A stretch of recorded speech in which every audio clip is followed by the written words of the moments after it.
U kijkt nog steeds naar Omroep Zeeland. Zojuist zag u het nieuws van deze zaterdag, maar er gebeurde natuurlijk meer deze week in Zeeland. Kijkt u mee naar een overzicht van dag tot dag. De GGD Zeeland heeft in Zierikzee een vierde en laatste vaccinatielocatie geopend. Als je wil dat mensen niet heel ver hoeven reizen om een vaccinatie te krijgen, dat we aan meer locaties komen. Dus we hebben nu Terneuzen, we hebben Goes, we hebben Middelburg en Zierikzee. Het was geweldig nieuws dat ik hier terecht kon. Want hoe bent u hier gekomen? Op de fiets. Ik heb niet zo ver te reizen dan naar Goes, maar het is handig natuurlijk. Ik woon 5 minuten afstand hier vandaan. En het is goed bevallen, dus ik kom terug. Op dit moment prikt de GGD 12.000 Zeeuwen per week. De GGD zegt per week zo'n 40.000 Zeeuwen te kunnen vaccineren. Maar er zijn nog niet genoeg vaccins beschikbaar. Er zijn volgens de politie geen aanwijzingen dat de brand in het kustpaviljoen Bar Goed is aangestoken. Vorig weekend ging het bekende paviljoen bij Walsoorde in vlammen op. Een oud-werknemer is een crowdfundingsactie begonnen voor de eigenaren. Het was een spannend jaar voor de mosselsector, maar de coronacrisis heeft er minder ingehakt dan gevreesd. Dat is de conclusie nu het mosselseizoen is afgelopen. De sector kijkt er weer vooruit en wil een subsidie van €1,5 miljoen om de Zeeuwse mossel nog populairder te maken. Dit gebied heet het Gat van Stompen op de Waddenzee in de buurt van Texel. En achter me worden de mosselzaadinvanginstallaties, de MZI's, in het water gelegd voor het nieuwe seizoen. Het afgelopen jaar, 2020, was natuurlijk een bijzonder jaar. Maar de gevolgen van corona voor de mosselsector vielen mee. Voor de mosselen was het vooral een jaar met een wat beperktere hoeveelheid mosselen die geproduceerd zijn. En het is zo dat tussen de lockdowns door was in de periode die belangrijk was voor de mosselafzet. Dat is toch een beetje de periode juni tot oktober. Toen waren alle restaurants wel open. Het was een mooie zomer. Dus daardoor is eigenlijk toch een heel groot deel van het volume van de Nederlandse mosselkweek in die periode verkocht. Ongeveer 1/3 van het mosselzaad komt nu van MZI's. Over 5 jaar moet dat ongeveer 2/3 zijn. Er gaat dus de komende jaren flink wat veranderen voor de mosselkwekers. Omdat we afgesproken hebben met de overheid en de natuurorganisaties om stap voor stap het bodemzaadvisserij te verminderen en de MZI-zaad om die hoeveelheid te verhogen. Dat betekent inderdaad nog flink wat tijd erin stoppen, flink wat geld erin stoppen en dan hopen we dat het allemaal goed gaat. Veel mosselen worden hier op de Waddenzee gekweekt tot ze groot genoeg zijn om naar Zeeland te komen. De komende jaren is er dus meer ruimte nodig voor MZI's. Maar meer MZI's in Zeeland is geen optie. De Waddenzee houdt de voorkeur. Maar ook toch wel vanwege de opbrengst van het MZI-zaad dat de Waddenzee wel de voorkeur heeft. De mosselsector kreeg vorig jaar een subsidie van ruim €1 miljoen om jongeren aan de mosselen te krijgen. Dat deden ze mede door bekende influencers een mosselchallenge te laten doen. Dan gaat de tijd nu in. Ik ben niet echt een subtiele chef, maar dat maakt niet uit. En dan doe ik de mosselverspreiding. Om de hele schilderdiersector te helpen is er een nieuwe subsidieaanvraag gedaan van €1,5 miljoen. Dan hebben we een aanvraag gedaan samen met de oestersector en de hangcultuurkwekers. En dan zouden we dus zo nog weer een extra boost aan de afzet kunnen geven. Dat geld gaat dan mede naar online campagnes, maar ook naar activiteiten in Ierseke. Nog meer werk maken van de activiteiten rondom de start van het seizoen. Ook een voortzetting van de Mosselboulevard in Ierseke die vorig jaar toch een succes was. Dat wat we nog wat willen uitbouwen. Dus zo proberen we iedere keer weer met nieuwe ideeën aan de weg te timmeren. Het nieuwe mosselseizoen start op 7 juli. In Vlissingen is woensdag het torentje van de timmerfabriek teruggeplaatst. De oude fabriek waar vroeger scheepsinterieurs werden gebouwd moest het bijna 80 jaar zonder doen. Het torentje is verloren gegaan tijdens de Tweede Wereldoorlog. Het was voorheen, toen het nog operationeel was als timmerfabriek, was het een waterreservoir. Nu de timmerfabriek verbouwd wordt tot hotel met restaurant, vond de projectontwikkelaar het tijd om het gebouw in ere te herstellen. Om een rijksmonument weer wat terug te geven van haar oorspronkelijke historie. Dus we geven en Vlissingen weer wat terug van de historie. En het is gewoon een kroon op het werk eigenlijk wat hier verricht wordt. Het torentje zal gebruikt gaan worden als penthouse. En wie erin overnacht krijgt dit uitzicht er gratis bij. Viskwekerij Kingfish uit Cats geeft toe schuldig te zijn aan de aangespoelde biofilters langs de Oosterschelde. Een big bag vol filters waaide om tijdens een storm, waarna ze in het uitwatersysteem terecht zijn gekomen. Kingfish geeft aan dat dit nooit de bedoeling is geweest en belooft beterschap. En ook gaat het bedrijf uitzendkrachten inschakelen om een paar dagen lang op te ruimen langs het strand. De provincie trekt dit jaar in totaal 19 miljoen euro extra uit, bleek donderdag uit de voorjaarsnota van het provinciebestuur. Ruim een derde van het geld is bestemd voor ondersteuning van de cultuursector en voor het midden- en kleinbedrijf dat lijdt onder de coronacrisis. Iluxtron International in Vlissingen produceert verlichtingsapparatuur. Door de coronamaatregelen kwam het bedrijf flink in de problemen. Ja, onvoorstelbaar. Van het een op het andere moment verlies je 70% van je omzet. En de productie ligt een maand stil door de sociale werkplaatsen. Ja, en dan moet je weer opkrabbelen en zien dat je alles voor elkaar krijgt. Dat de klant er geen problemen mee heeft. Gelukkig kreeg Van de Vrie een lening van de provincie Zeeland. Dat was een lening tegen 3% voor een bedrag van €250.000. En dat heeft ons veel geholpen. Daarnaast hebben we nog gebruik gemaakt van 2 vouchers. Eén van €10.000, één van €2.500 voor specifieke investeringen.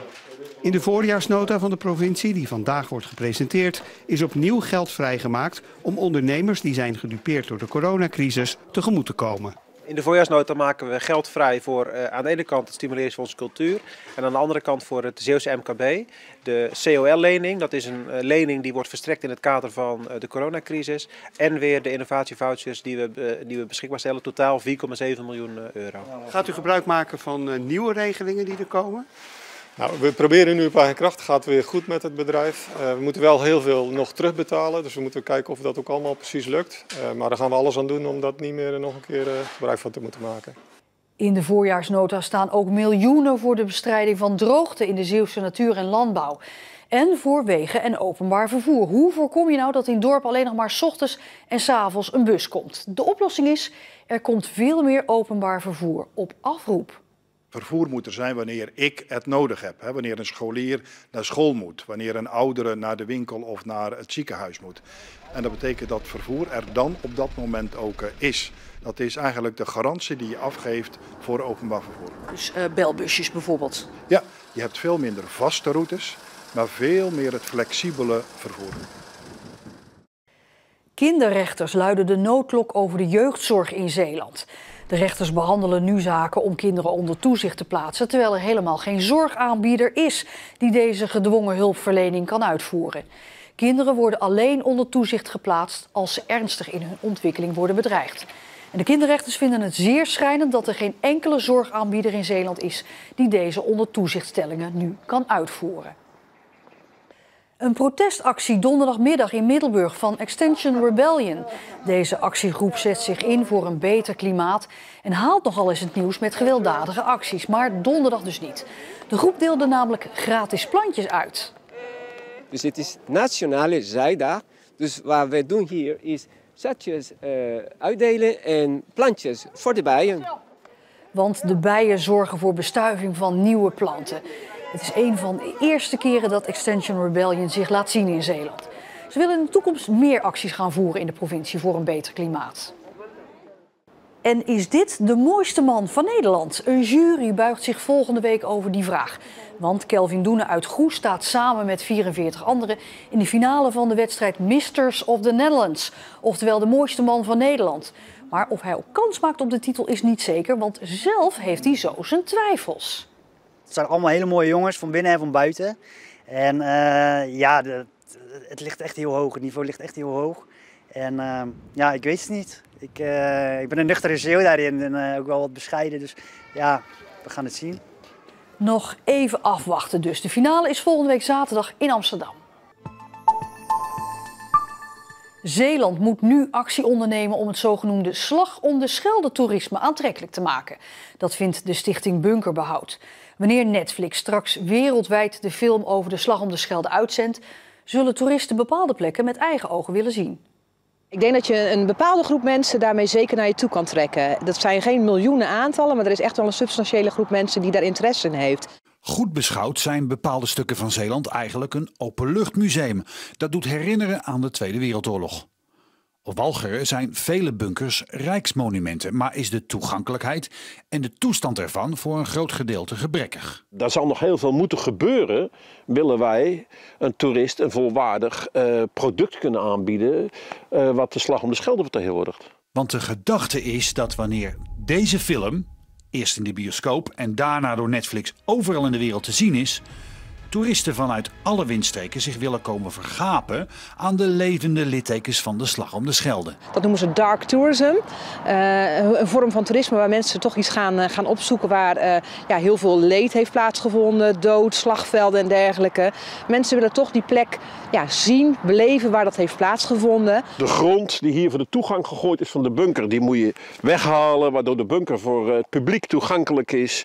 En ik denk dat je ook wel moet met informatiepanelen moet gaan werken van wat is hier gebeurd en wat zie je eigenlijk. Gaat dat veel geld kosten, denk je? Ik denk relatief weinig. Bunkerbehoud en andere organisaties hebben bunkers al toegankelijk gemaakt, zoals in Zoutelande, Middelburg en hier in Koudekerke. Dat zou dus uitgebreid moeten worden. En het is in principe zelfs mogelijk om in de voetsporen te treden van de soldaten die de Sloedam bestormden en verdedigden. Iets wat in de film intens wordt weergegeven. Dit is eigenlijk heel oorspronkelijk. Wat je ziet hier, het dijkbeschot van de Sloedam aan de noordzijde. Het gebied voor ons, dat was schorrengebied. Wat met hoogwater onder water stond. En dit waar we hier lopen, dat is de opmarsroute geweest van de Canadezen om Walcheren binnen te komen. Dus dit is wel historisch gewoon heel interessant om hier wat mee te doen. Op het moment dat je die vorm van toerisme wil aanjagen en je weet gewoon dat mensen daarin geïnteresseerd zijn, moet je zulke plekken zeker bezoekbaar maken. En ik kan me voorstellen dat je daar selectief in bent, dat je niet alles kunt ontwikkelen, maar dat je bepaalde plekken heel goed kunt combineren ook met andere plekken. En zodat er eigenlijk een verhaallijn ontstaat, waardoor je meerdere plekken die dat verhaal van die Slag om de Schelde vertellen met elkaar verbindt. Provincie Zeeland is met diverse partijen in gesprek om naar mogelijkheden te kijken om het verhaal van de Slag om de Schelde nog beter te vertellen. Er is hoop dat in 2022 met een concreet project gestart kan worden. De Joodse gemeenschap in Zeeland is geschokt door een eindexamenstunt op scholengemeenschap Nehalenia in Middelburg. Een spandoek met de tekst Schularbeit macht Spaß hing urenlang aan de gevel. De tekst lijkt een verwijzing naar Arbeit macht vrij. De tekst die in de Tweede Wereldoorlog onder meer boven de ingang van nazi-concentratiekamp Auschwitz hing. De school zelf spreekt van een vrolijke tekst en leerlingen zelf zouden geen verband leggen met de Tweede Wereldoorlog. Maar bij de Joodse gemeenschap in Middelburg is de grap heel hard aangekomen. Bijvoorbeeld, er is één mevrouw die haar kinderen probeert te vertellen wat er gebeurd is, omdat haar hele familie en ook haar man en een kindje in Auschwitz is vergast. En die belt mij op en die zegt, hoe kan dit, Luc? Hoe kan dit? Wie verzint dit? Nou, ik weet dan ook niet wat ik moet zeggen. Ik denk als bestuurders niet weten, niet beseffen wat de geschiedenis is, dit stuk van arbeidsmachtvrij herinnert ons aan massamoorden. De christelijke scholengemeenschap CSW in Middelburg had geen zin in eindexamenstunts en verbood eindexamenleerlingen in een mail om op school te komen. Wat zouden jullie willen doen? We willen naar binnen toe natuurlijk. En dan? Liefst. En dan alles opblazen, alles vies maken. Met confetti en zo? Met confetti, mayonaise, spandoeken. Zoals gisteravond is het ook mayonaise. Ik zie het niet meer liggen en hangen. En ik rende weg gisteravond. We waren er gisteravond. Meneer, jammer dat we toch gepakt moesten worden. Maar je mag de school niet in dus? En nee, het schoolplein ook niet op? Het schoolplein ook niet. Ja, dat is toch allemaal jammer. En de jaarlijkse Koningsspelen waren gisteren. Ook in Zeeland deed een aantal scholen mee. Waaronder leerlingen van de Beatrixschool in Goes. Door de coronamaatregelen was er dit jaar geen ontbijt voorafgaand aan de Koningsspelen. Maar er was wel onder meer een springkussen en er werd gedanst op het schoolplein. Voor de allerjongsten was er een andere activiteit.